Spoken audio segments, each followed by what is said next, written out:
Лондон хотод жил бүр зохион байгуулагддаг London Boat Show үзэсгэлэнгийн үеэр олонний анхаарлыг татсан шилдэг 3 даруул онгоцыг танилцуулж байна. Энэ жилийн үзэсгэлэнгийн үеэр ихэнх онгоцуудыг Excel London төв дотор байрлуулсан байгаа. Гэхдээ 115 фит буюу 35 м урттай энэ даруул онгоцыг дотор байрлуулахад хэтэрхий том хэмжээтэй.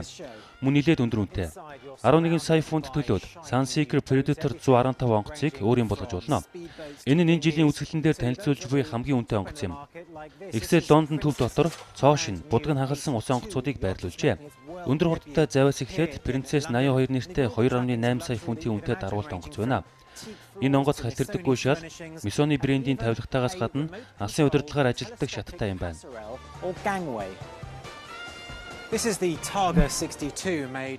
Харин энэ бол Их Британий 3 дахь том даруул онгоц үйлдвэрлэгч Fairlian компанийн үйлдвэрлэсэн Targa 62.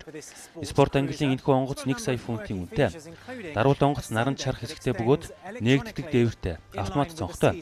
Тиймээс онгоцыг жолоодож байхдаа урдаас үлээх салхийг мэдэрч болно. You can do so with the wind in your hair.